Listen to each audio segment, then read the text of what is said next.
محترم ناظرین کرام، السلام علیکم ورحمۃ اللہ وبرکاتہ۔ آج کے ہم اپنے اس بیان میں میت کے غسل کے تعلق سے بتائیں گے کہ میت کو غسل دینے کا کیا طریقہ ہے اور اس سے متعلق جو مسائل ہیں۔ دیکھیے، میت کو غسل دینا یہ فرض کفایہ ہے، فرض عین نہیں۔ ایک ہوتا ہے فرض عین اور ایک ہوتا ہے فرض کفایہ۔ فرض عین کا مطلب یہ ہوتا ہے جیسے نماز پنجگانہ ہے کہ ہمیں خود سے اس کو ادا کرنا ہے، اگر ہم اس کو ادا نہیں کریں گے تو ہمارے ذمے میں باقی رہیں گی، تو جب تک خود سے اس کام کو پائے تکمیل تک نہ پہنچایا جائے، اس کو ادا نہ کیا جائے تو وہ اس سے سبودوش نہیں ہو سکتا اور ذمہ داری اس کی ختم نہیں ہو سکتی، لہذا خود سے کرنا ضروری ہوتا ہے فرض عین میں۔ اور فرض کفایہ کا مطلب یہ ہوتا ہے کہ اگر چند لوگوں نے بھی اس کام کو کر لیا تو سارے لوگوں کے کاندھوں سے اس کی ذمہ داری اتر جاتی ہے اور سارے لوگ گنہگار نہیں ہوتے ہیں۔ ہاں، اگر کوئی بھی نہیں کرتا ہے اس کام کو تو پھر سارے لوگ گنہگار ہوتے ہیں، لہذا میت کو غسل دینا بھی یہ فرض کفایہ ہے۔ یعنی مطلب یہ ہے کہ چند لوگوں نے غسل کا کام انجام دے لیا تو سب سے وہ ساقط ہو جائے گا اور دوسرے لوگ گنہگار نہیں ہوں گے۔ غسل دینے کا طریقہ یہ ہے کہ جہاں غسل دیں تو مستحب یہ ہے، یعنی جس جگہ پر میت کو غسل دیا جائے تو مستحب طریقہ یہ ہے کہ پردہ کر لیں اور نہلانے والوں اور مددگاروں کے سوا دوسرا کوئی نہ دیکھے، کہ جو نہلا رہے ہیں یا جو ان کے معاون ہیں، نہلانے والوں کے مددگار ہیں، بس وہی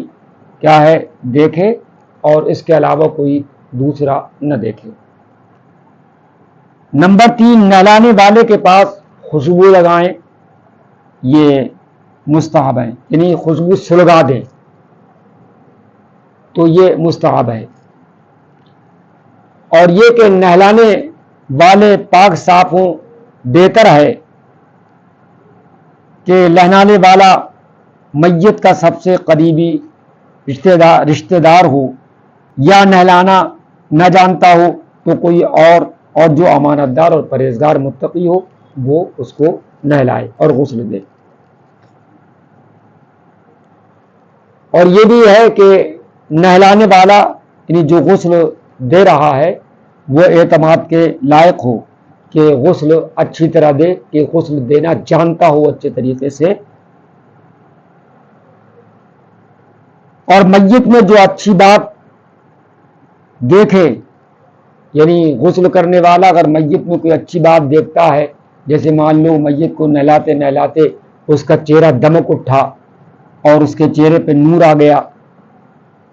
یا وہ نہلا رہا تھا کہ میت کے بدن سے خوشبو نکلی،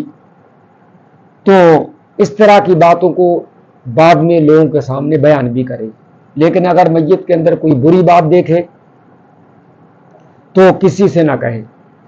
اور یہی بات کہنا اور ایسی بات کہنا جائز بھی نہیں، کیونکہ حدیث شریف میں آیا ہے کہ اپنے مردوں کی خوبیاں ذکر کرو اور اس کی برائیوں سے باز رہو۔ یعنی جب انسان مر جائے تو اس کی برائیوں کو بیان نہیں کرنا چاہیے بلکہ اس کی خوبیوں کا ذکر کرنا چاہیے۔ یہ حدیث شریف میں ہے، یہ ہمارے آقا صلی اللہ علیہ وسلم کا فرمان عالی شان ہے، لہذا ہمیں ماننا چاہیے۔ بہت سے لوگ مرنے کے بعد کیا ہے برائیاں بیان کرتے ہیں، اور یہ کہہ کر کے کہ وہ اچھی جگہ چلا گیا، میں نہیں چاہتا کہ اس کی برائی بیان کروں، لیکن پھر بھی برائی بیان کرتے ہیں۔ لہذا حدیث شریف کے مطابق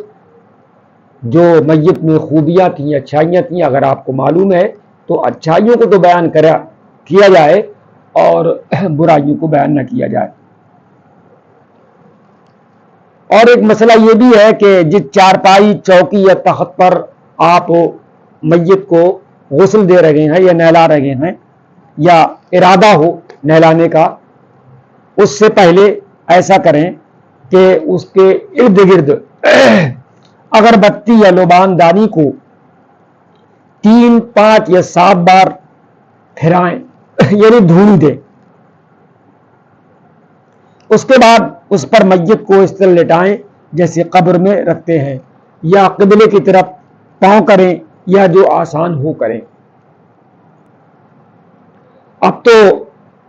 اتنی آسانی ہے کہ تخت وغیرہ پر لٹا کر ہم لوگ، اور پٹلا وغیرہ مسجد میں بنا ہوا رکھا ہوتا ہے